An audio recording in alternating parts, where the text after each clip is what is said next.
Study IQ IAS, अब तैयारी हुई affordable. Hello and welcome friends.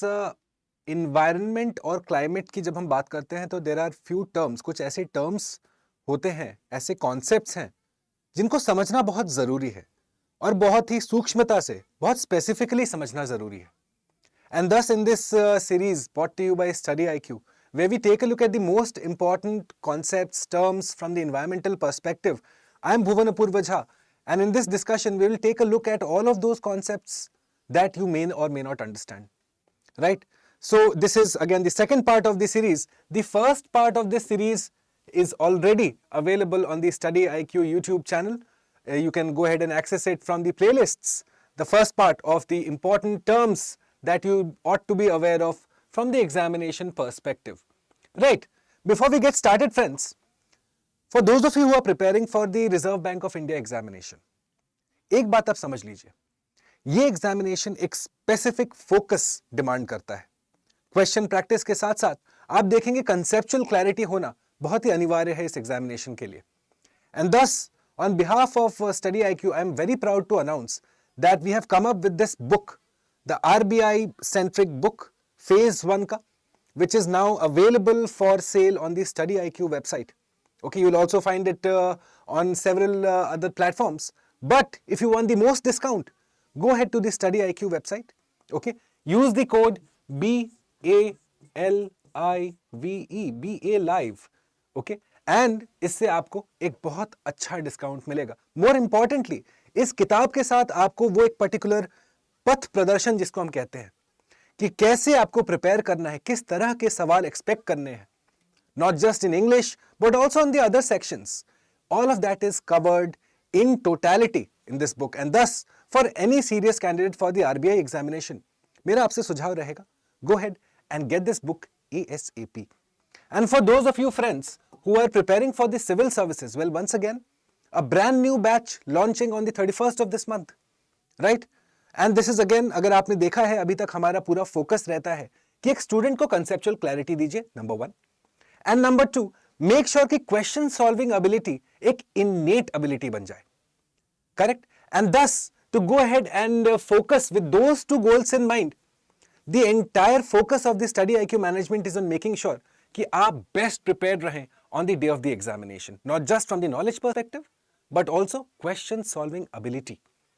And this जो लोग सिविल सर्विसेज के लिए इच्छुक हैं, this is one of the finest batches that we are launching, again in English language, Hindi language, जो भी आपका लैंग्वेज ऑफ डिलीवरी है, स्टडी IQ के वेबसाइट पे जाएं या फिर नीचे डिस्क्रिप्शन बॉक्स में आपको साइन अप लिंक मिल जाएगा। And then once again you go ahead and apply the code BALIVE, BA live, because उससे आप अलॉट हो जाएंगे मेरे बैच में और हम साथ देखेंगे geography, environment, disaster management, CSAT, and my esteemed co-faculties will take a look at the other subjects for you. Right? So for those of you, the serious candidates, this is your best bet. Go ahead and join with Study IQ's latest initiative, the GS Foundation P2I batch, beginning on the 31st of January. ये शाम का batch रहेगा. So thus, make haste when the batch is still open. एक बार batch का sign up खत्म हो जाएगा, उसके बाद अगर आपके रिक्वेस्ट आएंगे, obviously we will try to take that into consideration, but be the first one to get there. Right, my friends. चलिए अब शुरू करते हैं आज का ये डिस्कशन, और पहला वो कॉन्सेप्ट जो मैं आपके साथ इंट्रोड्यूस करना चाहता हूं is the concept of climate justice. बहुत सिंपल कॉन्सेप्ट है। आप ऐसे समझो दैट वेस्टर्न वर्ल्ड को कोयला पहले मिला, जिसके चलते हम देखें कि उनके यहां इंडस्ट्रियल रेवोल्यूशन पहले आया। ये तो हमें ऑब्वियसली हिस्ट्री की किताबों ने बताया है, पर as a consequence of that industrial revolution हुआ क्या? एक कि उनके पास रिसोर्स अवेलेबिलिटी का जो एक क्राइटेरिया है, जो एक उनकी सक्षमता है, that was better, they were much better at extracting resources from the earth. And at the same time, क्योंकि उनके पास रिसोर्सेज पहले आए, वो नॉलेज, वो टेक्निकल एक्सपर्टीज आया, इसलिए आप देखोगे कि as a product colonialism came forward. Correct? Now ये तो रहा हिस्ट्री का बात, पर during all of these processes क्या हम ये बात पे अग्री कर सकते हैं कि इन्होंने एमिट भी सबसे ज्यादा किया, सबसे ज्यादा पल्यूट भी इन्होंने आज तक किया है? अगर आप 200-400 साल तक किसी कंट्री के ऊपर राज करने का आप हक जताते हो, तो साथ ही साथ ये भी एक एक्सेप्ट करना जरूरी है कि उस कॉलोनियल हिस्ट्री में आपने एक तरीके से you have gone ahead and pilfered resources, at the same time polluted a lot more than anyone else, and at the same time जिसके ऊपर आपने कॉलोनाइज किया है उसका आपने हक छीना है।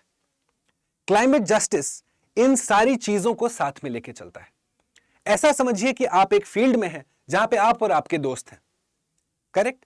आप गंदगी नहीं फैलाते, वो गंदगी फैलाते हैं, पर इस गंदगी फैलाने के चलते एक कॉमन फील्ड हमारा खराब हो रहा है। तो अब इसका सफाई, इसका जो एक वे फॉरवर्ड है, उसका रिस्पॉन्सिबिलिटी किसके ऊपर ज्यादा बनता है? ऑब्वियसली जो पोल्यूट कर रहा है।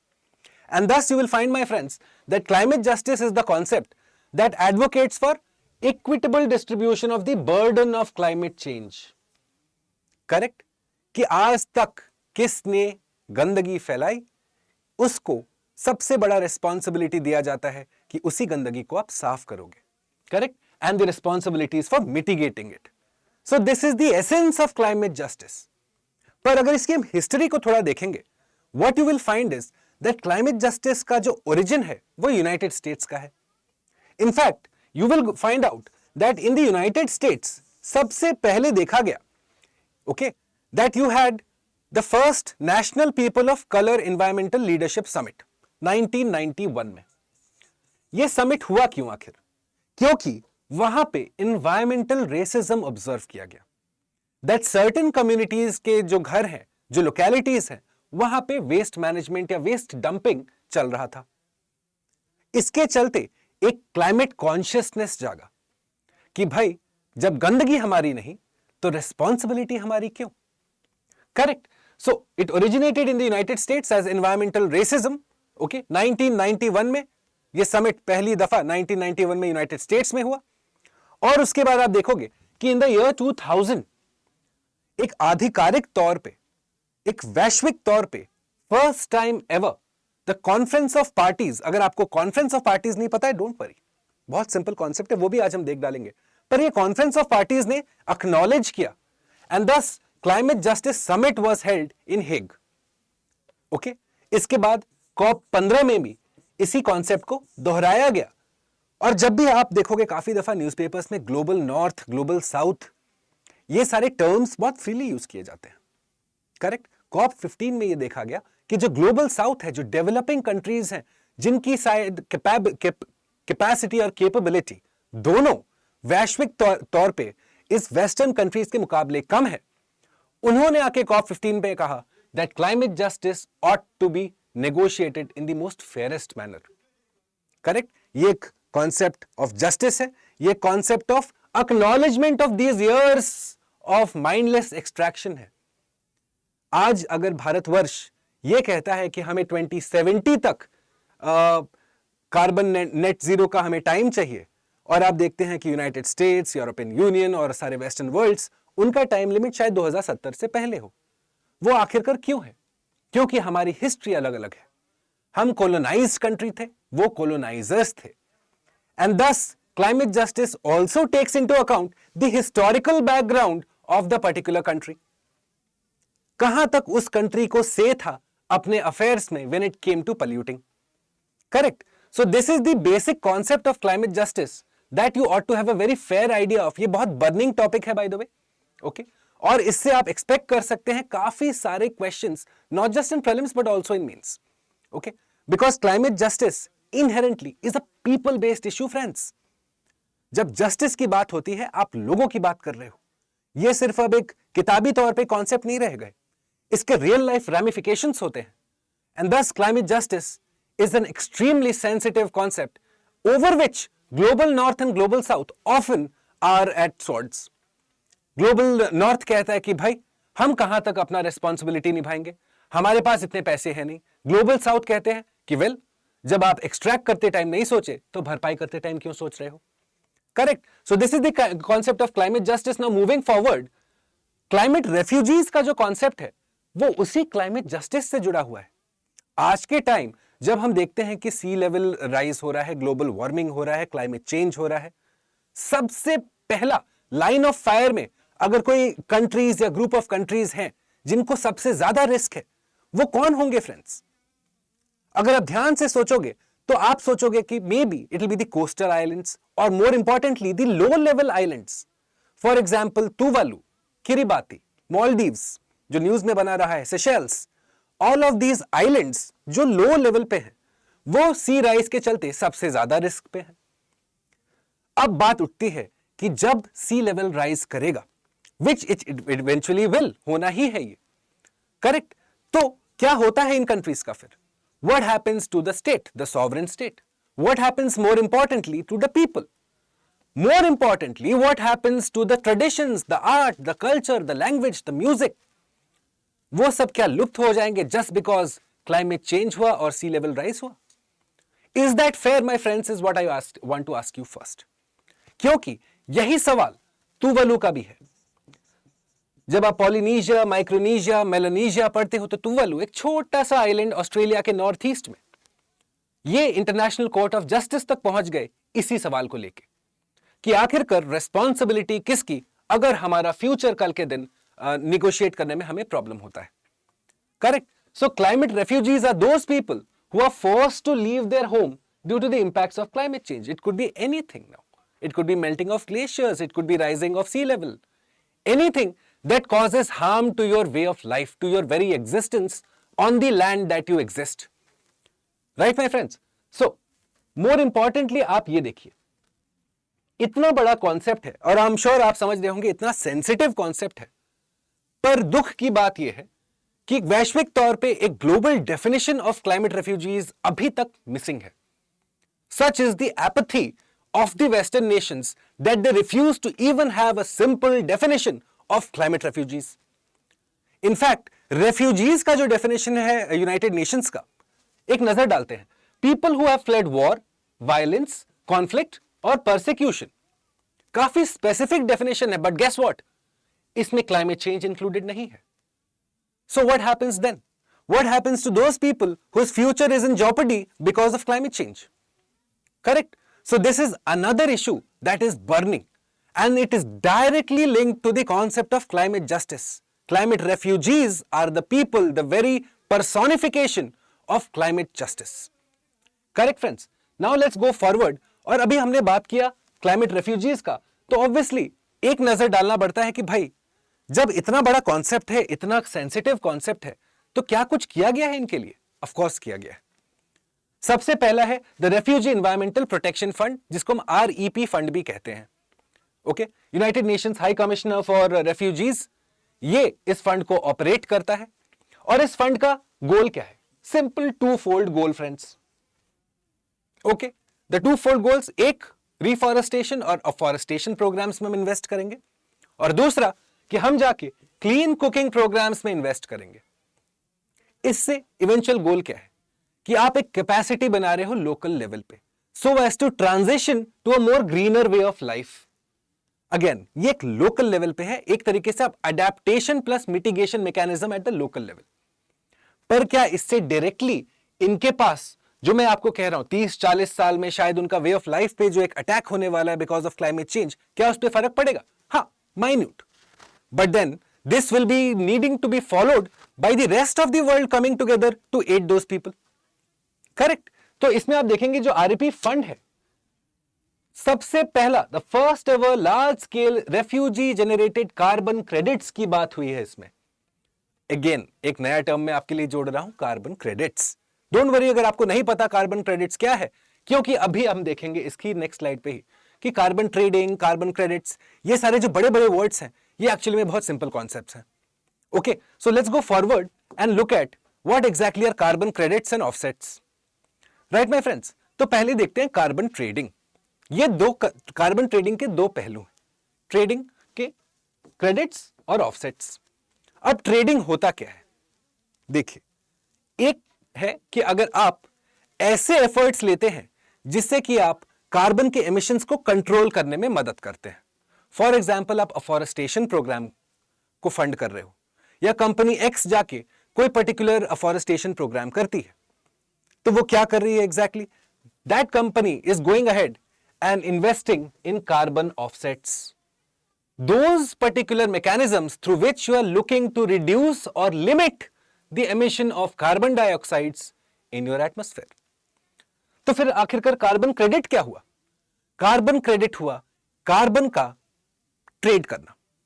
Okay, now essentially tokens issued by the government to companies which represent future carbon emissions. For example, company A के पास 100 कार्बन क्रेडिट्स है, कंपनी बी के पास भी 100 कार्बन क्रेडिट्स है। कंपनी ए एक हाईली पोल्यूटिंग इंडस्ट्री से है, उसने अपने सारे कार्बन क्रेडिट्स खत्म कर दिए, तो क्या अब वो दुकान बंद करके घर चला जाएगा? नहीं। What it will do is it will go to company B and say कि अच्छा, अगर आपने 75 यूज कर लिया है या आपका 75 में काम बन जाता है, तो वो बाकी 25 के आप हमें दे दोगे, हम आपके इसके बदले पैसे दे देते हैं। तो इससे क्या होता है? दो चीजें होती हैं फ्रेंड्स। एक, company A it continues it operation and at the same time no extra carbon dioxide is getting emitted, दोनों मिला के 200 ही यूनिट कार्बन डाइऑक्साइड के निकल रहे हैं।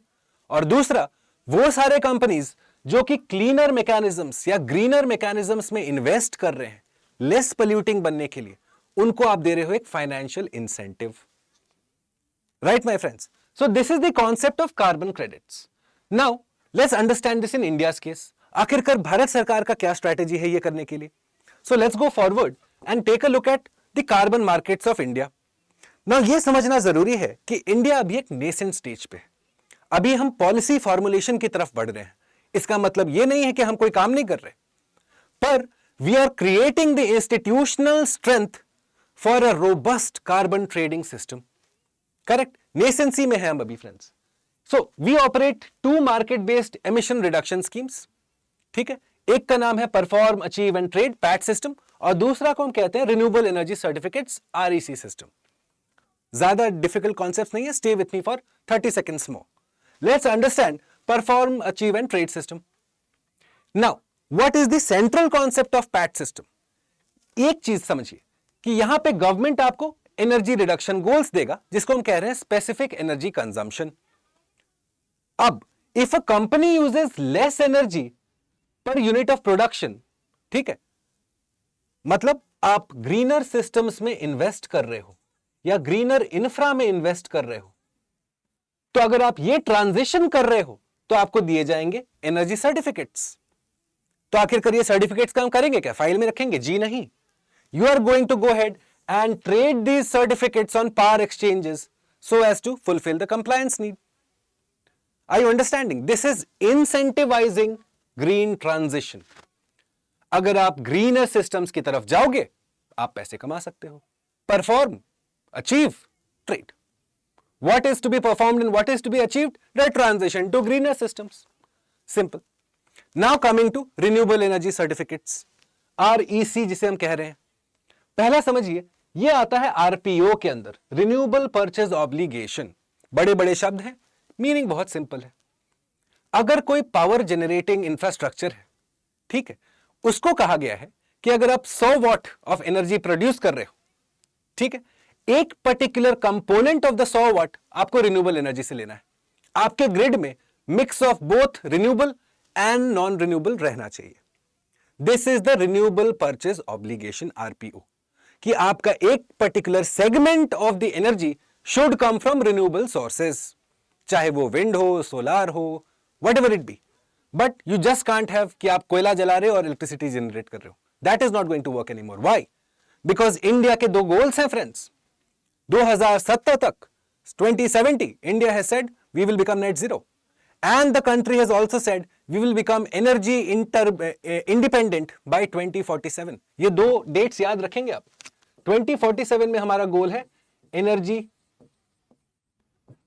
इंटरडिपेंडेंट हम नहीं रहेंगे, या एनर्जी इंडिपेंडेंट बन जाएंगे हम, और 2070 तक हमारा गोल है कि हम नेट जीरो पे ट्रांजिशन कर जाएंगे। इसलिए आप देख रहे हो कि ये सारा एफर्ट्स भारत सरकार द्वारा लिया जा रहा है।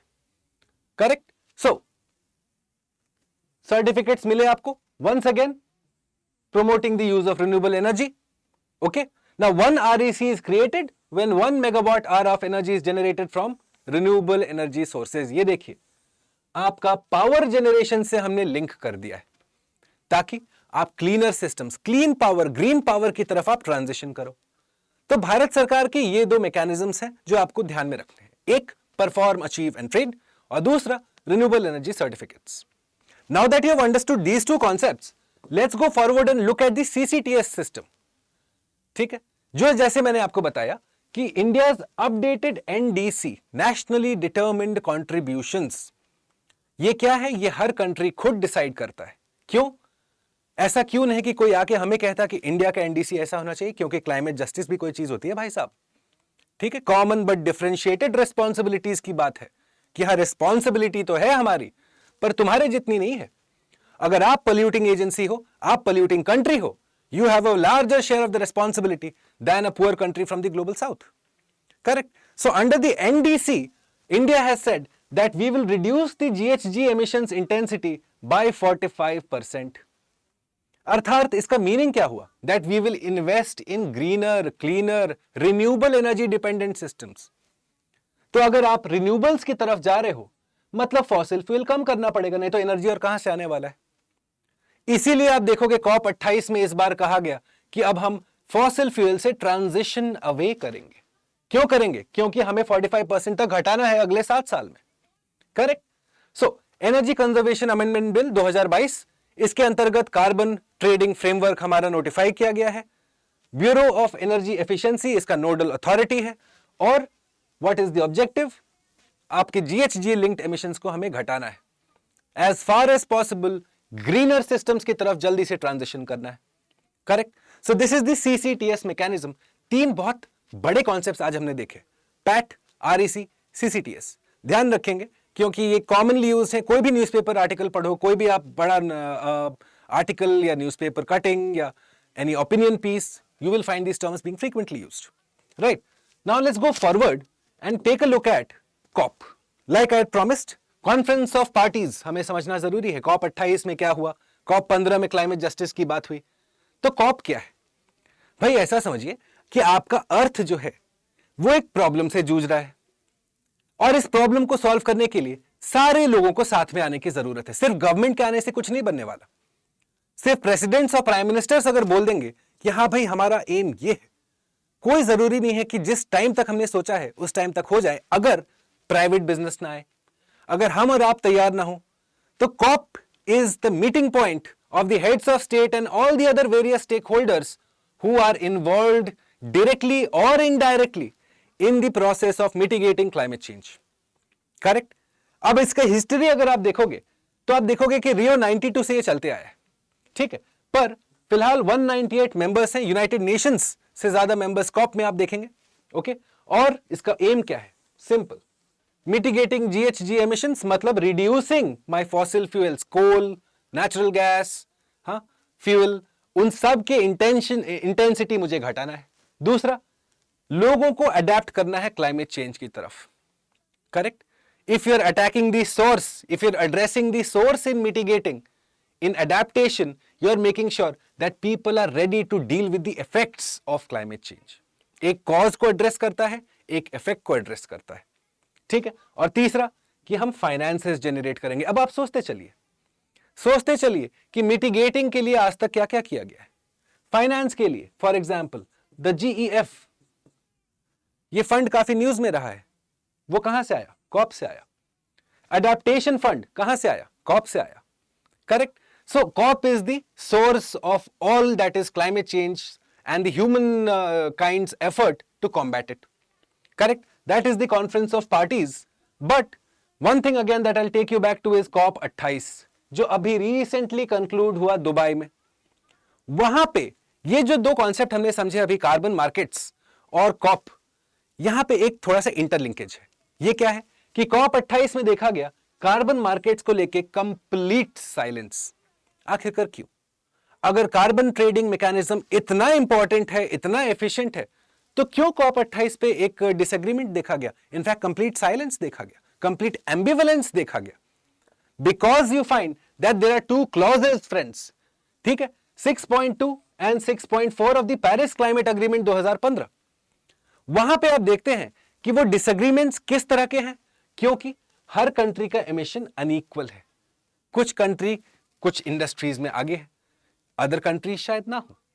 कुछ कंट्रीज शायद CO2 ज्यादा एमिट करती हैं, कुछ कंट्रीज शायद सल्फर ज्यादा एमिट करती हैं।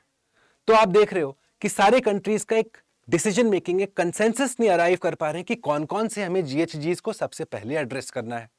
दूसरा कि ये वैलिडेशन आप कैसे करोगे कि आप एक शेयर मार्केट चला रहे हो, carbon market, correct? How do you ensure transparency and accountability? Because again, एक गवर्नमेंट टू गवर्नमेंट भी हो सकता है, एक बिजनेस टू बिजनेस भी हो सकता है, एक बिजनेस टू गवर्नमेंट भी हो सकता है।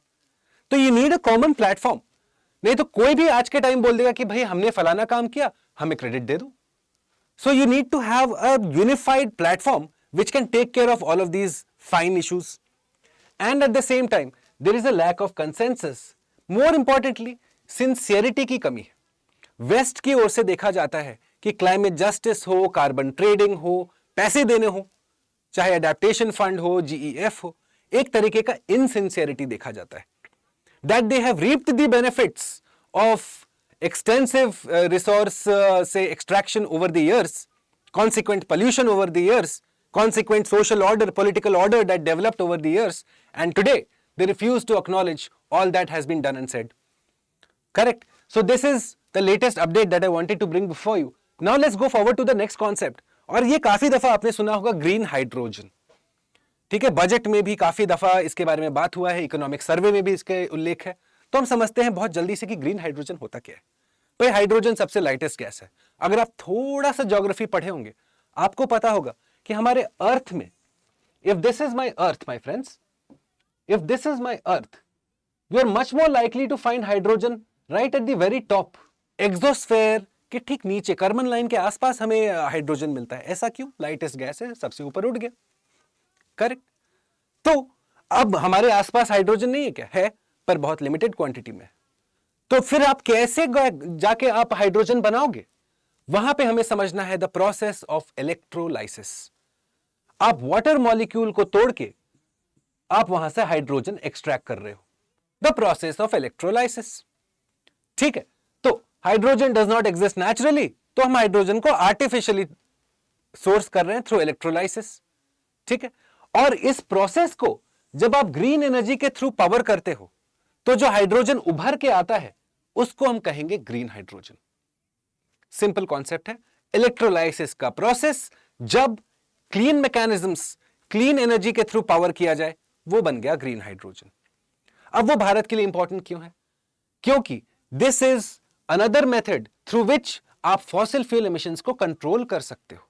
हाइड्रोजन का एक कैलोरीफिक वैल्यू अच्छा रहता है, it can be used in many processes in fact, right? So you will find that you are using hydrogen, say in refining industries, in manufacturing for ammonia. ठीक है, आप जब अमोनिया क्रिएट करते हो fertilisers के लिए, सोचिए आपका पूरा का पूरा फूड सिक्योरिटी अमोनिया पे बैठा हुआ है, क्योंकि उसी से फर्टिलाइजर बनते हैं। या फिर क्लोर एल्काली इंडस्ट्री, ये सारे हाइड्रोजन यूज करने वाले हैं। पोल्यूशन इंटेंसिव इंडस्ट्रीज हैं, उनको अगर आप ये एक ऑप्शन देते हो ग्रीन एनर्जी, क्लीन एनर्जी के लिए, then that signifies कि आप अपना फॉसिल फ्यूल एमिशंस बहुत कम कर रहे हो। इसीलिए भारत सरकार का ये ग्रीन हाइड्रोजन का जो मिशन उभर के आया है वो बहुत इंपॉर्टेंट है, the national green hydrogen mission. अब आप इसके अंतर्गत देखिए हम क्या क्या प्लान कर रहे हैं। 5 million metric tons of green hydrogen in the next 7 years। अब आप सोचो, अगर हमें यह फिगर पहुंचना है, हमें क्या क्या चाहिए?